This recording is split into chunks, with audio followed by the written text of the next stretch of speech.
organes vitaux, par exemple le cœur ou les intestins, semblent avoir disparu. Le sujet nous dit que l'intérieur de son corps est en train de pourrir ou a été enlevé au cours de la nuit. Ce réalisme dépressif, il est aussi discutable dans le positionnement du sujet déprimé face à sa propre mort. On estime, et c'est un chiffre que vous connaissez peut-être déjà, qu'environ 10% des Français ont des pensées suicidaires chaque année, qui sont gardées majoritairement secrètes dans le silence des foyers. Ce qui est pensé se mue aussi en actes, et nous avons chaque année en France plus de 200 000 tentatives de suicide, à l'origine d'environ 10 000 morts. On estime ainsi qu'environ 8% de la population fera une tentative de suicide au cours de sa vie, et que 2% des adultes, aujourd'hui, présentent un risque suicidaire élevé. Le taux de récidive est lui-même dramatique, 22% pour les hommes, 35% pour les femmes. Ce qui fait que le taux de suicide français reste l'un des plus élevés d'Europe et est la deuxième cause de mortalité, notamment chez le sujet jeune, pour les 10-25 ans, juste après les accidents de la route. Ces idées suicidaires, contrairement à l'idée qu'on s'en fait généralement, notamment quand on ne les a pas vécues soi-même, elles ne constituent pas un bloc unifié, superposable pour chaque individu. Bien au contraire, il existe une multitude de formes d'idées suicidaires, une multitude de justifications, si tant est qu'on puisse appeler ça des justifications. Parfois, le sujet justifie son désir de mort par la souffrance atroce du quotidien. Le suicide est alors perçu à visée antalgique de la douleur morale, comme une thérapeutique puissante, qu'on pourrait dire presque face à la condition humaine. D'autres fois, il s'agit de soulager les proches du poids de la dépression, et le suicide prend alors la forme d'un suicide altruiste. Plus rarement, on y retrouve l'implication de ces croyances délirantes dont on a parlé, avec l'idée d'une damnation pour laquelle le suicide serait une échappatoire. La plupart du temps, les idées suicidaires sont directement associées à ces croyances dépressives, dont elles constituent la mise en acte.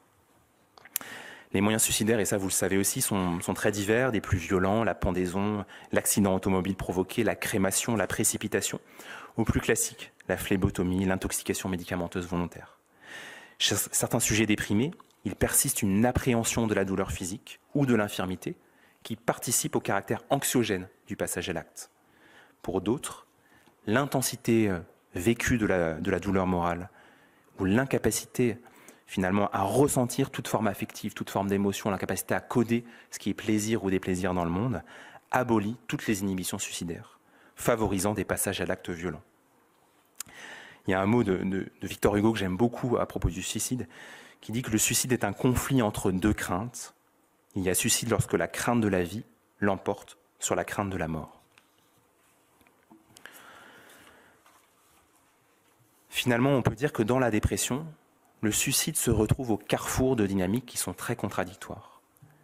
La psychologie du sujet, certes, le pousse à se donner la mort, mais l'abrasion de la motricité et de la volition que nous avons détaillée lui ôte toute possibilité de le faire. Certains patients décrivent d'ailleurs avec une précision terrible la difficulté motrice qu'ils ont eue à nouer la corde pour se pendre. Ces dynamiques qui sont contradictoires, psychologiques et motrices, sont célèbres pour ce que les psychiatres notamment ont désigné la levée d'inhibition, qui est cet intervalle temporel particulièrement à risque de suicide, juste après l'introduction d'un traitement antidépresseur. Vous le savez sans doute, mais les molécules antidépressives qu'on utilise sont des molécules qui sont caractérisées par leur effet précoce sur la dimension corporelle de la dépression, qu'on a détaillée. C'est-à-dire qu'elles réduisent très rapidement, bien avant les effets sur la dimension psychologique, le ralentissement dépressif. Les croyances dépressives, les idées suicidaires, elles ne disparaissent qu'après un temps long, qu'on estime en général à 1 mois, tandis que le ralentissement, il s'améliore parfois quelques jours après l'introduction. Quelque chose que souligne le sociologue Alain Ehrenberg, c'est que les antidépresseurs sont finalement des régulateurs de l'action. Il y a un mot qui est assez drôle, qu'il évoque aussi, où il dit « le Prozac n'est pas la pilule du bonheur, mais celle de l'initiative ». L'introduction du traitement produit ainsi parfois cet effet paradoxal de renforcer la possibilité pour le sujet de se donner la mort, notamment en le libérant des liens qui autrefois l'entravaient.